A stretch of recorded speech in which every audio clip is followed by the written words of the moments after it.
Здравейте, уважаеми зрители! Това е Студио Актуално, а аз съм Александра Йошева.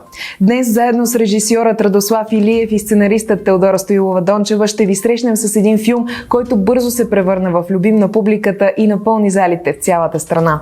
Става въпрос именно за документалният филм "Пожарникари", който проследява историята на тихите герои, които са с нас в най-трудните моменти. Без да губим повече време, казваме добре дошли! Здравейте! Здравейте! Много ни е приятно, както винаги тук. На нас също ни е много приятно, че сте тук и ще си говорим за един много силен филм. Един филм, който, както казахме вече, проследява историята на едни хора, които всеки Божи ден поставят своя живот в риск, за да спасяват животите на други хора. Филмът "Пожарникари", няма как да не започна с въпроса защо, може би към вас. Защо решихте да направите филм на тази тема? Имаше ли конкретно събитие, конкретен момент, в който решихте, че трябва да се говори за това? Значи въпросът не е към мен, а може би по-скоро е към теб, защото идеята е нейна и аз се закачих. Нека да чуем тогава сега. За щастие, не, напротив. От началото сме си екип. Просто Ради има супер чувство за хумор. Много ми беше интересно как човек преодолява себе си и буквално влиза в огъня, за да спаси абсолютно непознати хора. Какви са мотивите на тия герои, защото за мен те бяха и си остават герои. Какво ги движи, дали се страхуват. Просто с ето тези въпроси в главата си реших, че си струва със средствата на документалното кино, което толкова обичам, да изследваме това. И затова се насочихме към тази тема, макар че тя не е лесна за снимане. Режисьорите наистина изкараха много дълъг снимачен период. Много е сложно, защото има странични хора, които са уязвими и някакси може би е нередно да ги показваме и в такъв момент. Така че мисля, че това е един филм доста сложен за реализация и затова се радвам много, че стана толкова емоционален. Това е заслуга на Ради.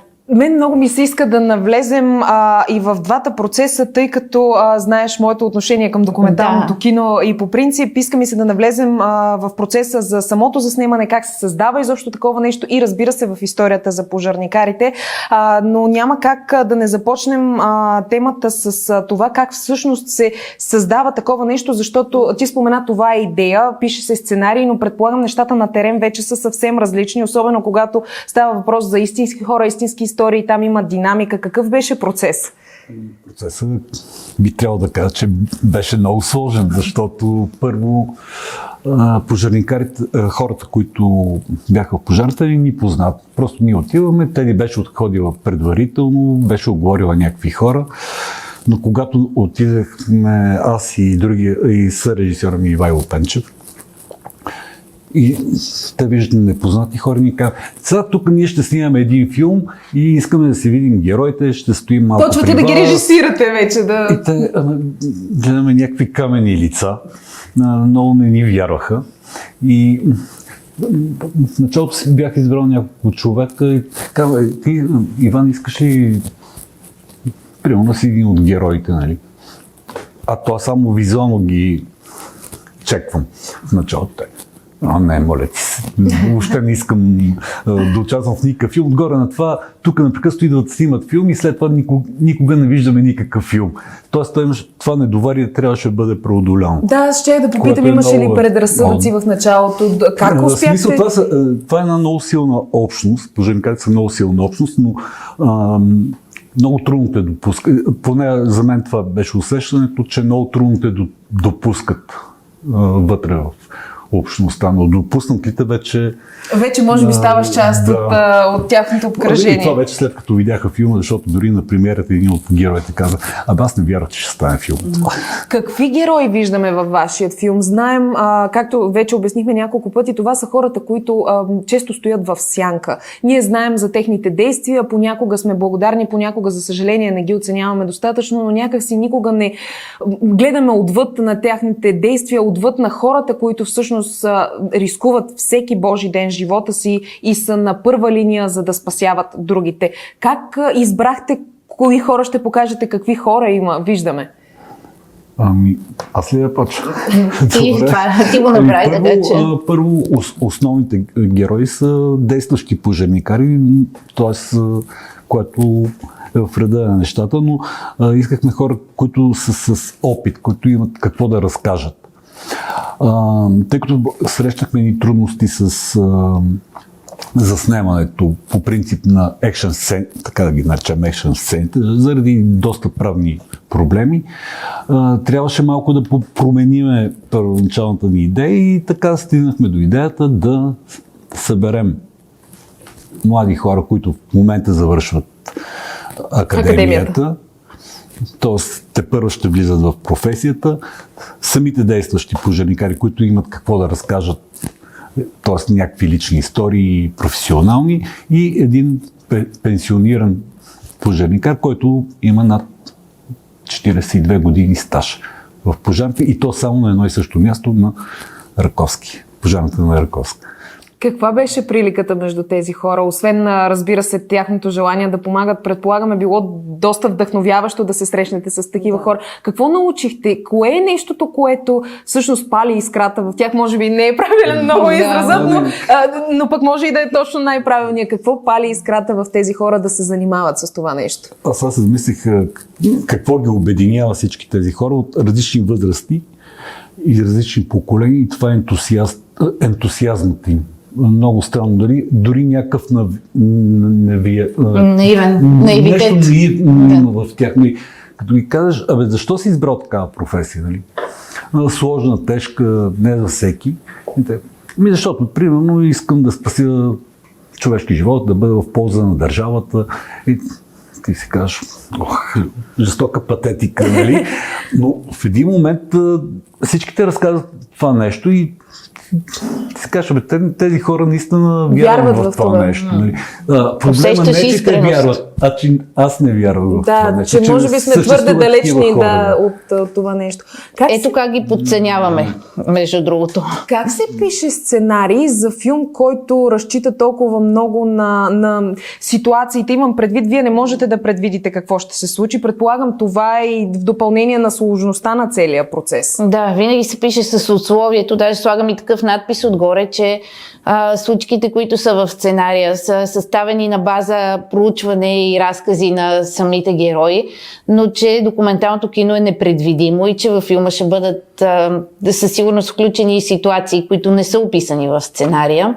Но така на базата на интервюта с героите, които разказват, и по-скоро в сценария се опитвам аз поне да вкарам цялото настроение, което искаме да бъде постигнато с филма, но че не може да бъде точно, не може. Няма и наистина, как да се предвиди. Това, което и той каза одеве и ти го зачекна, страшно е важна връзката с героите. Това просто условие, за да може един документален филм да се получи, когато е на съвременна тема, и изграждането на доверие със сигурност изисква време и не всеки го може, но в случая наистина е постижение на Ради, че много се беше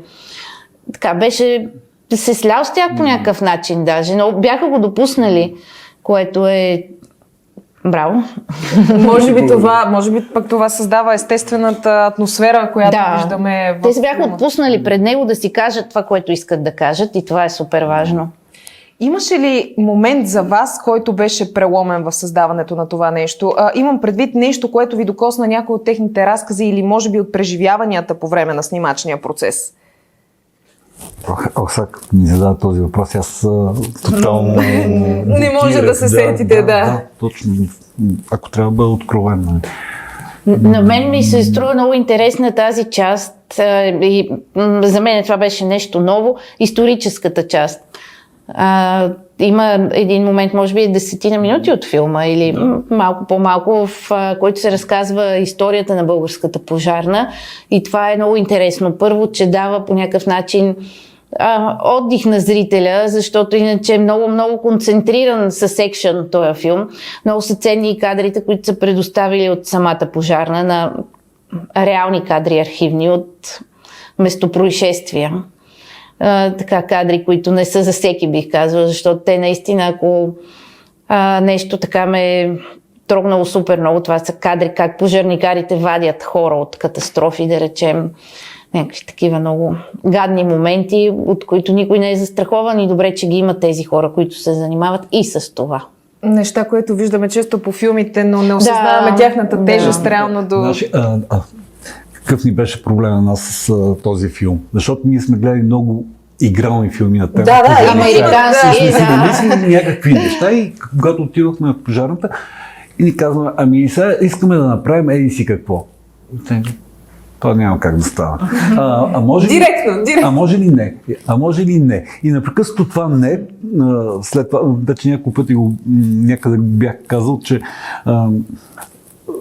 след това си направих извода, че когато тези хора кажат не, това значи, че няма да стане наистина, но когато кажат да, значи ще направят всичко възможно да стане. Да. Зачерквате ли, успявате ли да зачеркнете някои от стереотипите в пожарникари?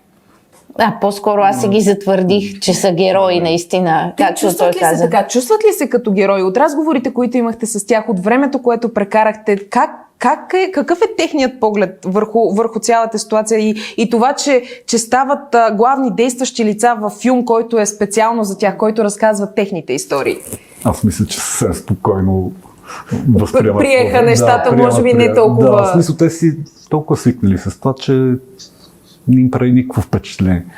Аз мисля, че те не знам ли се усещат като герои, но със сигурност искат да са герои и това им е част от мотивацията. Това е нещото, което ги води. Къде и кога можем да гледаме филма отново? Ще бъде ли излъчен по телевизията? По телевизията сигурно след септември или октомври. Сега следващата дата, която е много важна поне за нашия екип, това е на 20 май в Трявна и прожекцията ще бъде благотворителна и ще се събират пари за едно момченце много болно от Троян.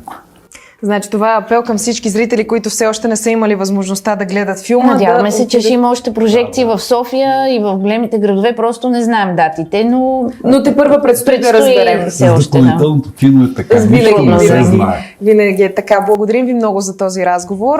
Очакваме още предстоящи проекти от вас. Знаем, че те се движат с така бързи обороти, така че стараем се. Съвсем скоро очакваме отново. Благодарим ви още веднъж. И ние благодарим. Уважаеми зрители, благодарим и на вас, че бяхте с нас. Очакваме вашите коментари под това видео и до следващия път.